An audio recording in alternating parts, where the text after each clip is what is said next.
Saya ingin buatkan sebuah permainan. Mau enggak?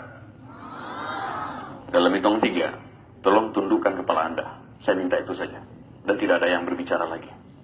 Sebentar saja. Setuju? 1, 2, 3. Tundukkan kepala Anda. Berhenti Anda ngobrol, berhenti Anda ngomong dengan orang sebelah Anda. Sejenak saja, sebentar saja. Hari ini saya ingin Anda menghadirkan wajah perempuan mulia bernama Bunda, bernama Ibu, bernama Mama ke tempat ini sekarang. Wajah yang mungkin pagi tadi Anda tidak sempat mencium tangannya. Wajah yang pagi tadi mungkin Anda sempat membentaknya. Wajah yang malam tadi tanpa Anda sadari mengambil selimut yang jatuh ke lantai kemudian menyelimutkan Anda kembali dan membelai kepala Anda. Sembari berdoa pada Tuhan, ya Allah, tolong jaga anak saya ya Allah. Sambil berdera air mata dia selimutkan Anda, dia belai wajah Anda tanpa Anda sadari. Hadirkan seorang perempuan mulia ini yang 9 bulan Anda berada dalam kandungannya, yang 9 bulan Anda mengisap darahnya, yang 9 bulan Anda buat dia sakit, berjalan sakit, duduk tidak enak, bahkan tidur pun tiada jaya. Ketika akan melahirkan Anda, beliau harus bertaruh nyawa antara hidup dan mati. Darah, keringat, air mata bercampur menjadi satu mengiringi kelahiran Anda ke dunia. Ketika Anda lahir dengan selamat, satu persatu jari jemari Anda dielus, dibelai ibu, dibelai mama, dibelai bunda. Sembari terus berdoa pada Tuhan, ya Allah, panjangkan umur anak hamba ya Allah. Ketika malam tiba, sang ibu tidak tidur sepanjang malam.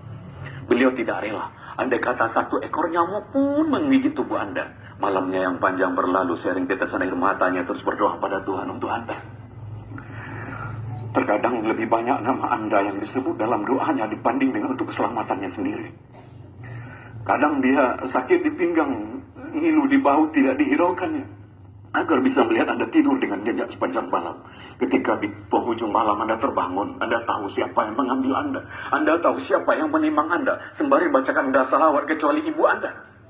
Salatullah, meskipun penat dibangun, meskipun badan teruyung-uyung, meskipun ngantuk begitu berat, tapi yang sang anak, dan itu adalah diri Anda, terus ditimang sampai Anda kembali tertidur dengan nyenyak, sampai kembali diambilkan selimut yang hangat. Tidurlah nak. Ketika pagi tiba, seorang bunda, seorang ibu bangga sekali mengenalkan Anda pada tetangga Anda. Bangga sekali, inilah anak saya, inilah anak saya. Bangga sekali. Ketika dulu Anda sudah mulai makan nasi, Anda tahu siapa yang paling banyak menyuapi Anda. Anda tahu berapa ribu nasi yang sudah masuk ke mulut Anda. Dan Anda tahu setiap suap nasi yang masuk ke mulut selalu ada doa.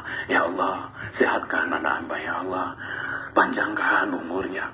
Anda bisa sehat hari ini, bisa sampai ke sekolah hari ini, itu karena doa-doa yang dipanjatkan ibu Anda bertahun-tahun yang lalu. Ketika Anda berjalan, mulai diajak berjalan, selangkah, 2 langkah, di langkah keempat Anda terjatuh. Apa? Anda tahu apa yang dilakukan ibu? Ibu histeris. Ibu berteriak, anakku maafkan ibu, nah berteriak. Hanya karena sedikit saja lalai melihat Anda. Dan hari ini sudah berapa lama kita lalai menjaga ibu kita?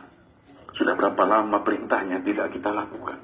Sudah berapa banyak luka yang kita gores di hatinya? Kemudian ketika masuk usia sekolah, mudah-mudahan Anda masih bisa mengingat itu.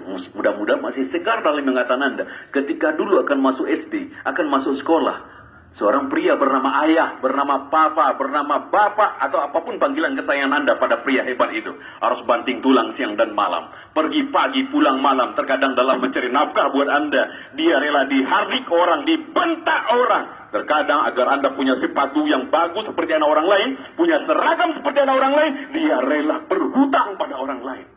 Dia rela malu pada orang lain. Untuk apa? Agar anaknya yang didoakan siang dan malam bisa menjadi orang hidupnya, bisa menjadi sukses dalam hidupnya. Dan hari ini sudah berapa kali Anda melawan pada pria hebat itu? Sudah berapa kali Anda tidak melaksanakan perintahnya? Sudah berapa kali? Astagfirullahaladzim. Perbanyak istighfar anak-anak semua. Kita banyak dosa pada orang-orang hebat itu. Sebelum ada orang yang menancapkan bendera kuning tepat di depan rumah Anda, sebelum ada banyak orang berbondong-bondong berpakaian hitam-hitam menuju rumah Anda, bisa jadi peristiwa itu akan terjadi hari ini. Pulang Anda sekolah, dan saksikan orang banyak di rumah Anda. Dan bayangkan rumah tempat Anda dibesarkan oleh kedua orang tua Anda. Banyak orang yang datang ke sana. Tangga Anda, karib kerabat Anda. Dan bisa jadi di tengah rumah itu Anda tidak lagi disambut oleh sapaan lembut, nak, udah pulang nak. Tapi bisa jadi siang ini Anda disambut di rumah oleh sesosok tubuh yang sudah kaku, dingin, membisu. Dan tubuh itu adalah ibu Anda. Ibu yang Anda tidak sempat minta maaf. Ibu yang malam tak minta hardi. Anda buka tabir penutup wajahnya. Anda goncang-goncangkan tubuhnya. Anda panggil ibu, mama. Itu sudah dingin. Sudah kaku. Sebelum itu terjadi, maka siapapun hari ini ingin Allah muliakan hidupnya, ingin Allah sukseskan dalam karirnya, tolong muliakanlah kedua orang tua Anda. Ridallah walidal walidaini wasuhtul walidaini. Tidak akan ada anak yang sukses dalam hidupnya tanpa ridho kedua orang tua Anda. Maka kalau Anda ingin sukses berhasil di MTSN 5 Agam ini, ingin berhasil mencapai apa yang Anda mimpikan, maka tolong rubahlah hidup Anda hari ini. Dengan cara memuliakan kedua orang tua Anda, insya Allah Tuhan Allah Subhanahu Wa Taala akan memuliakan Anda. Assalamualaikum warahmatullahi wabarakatuh.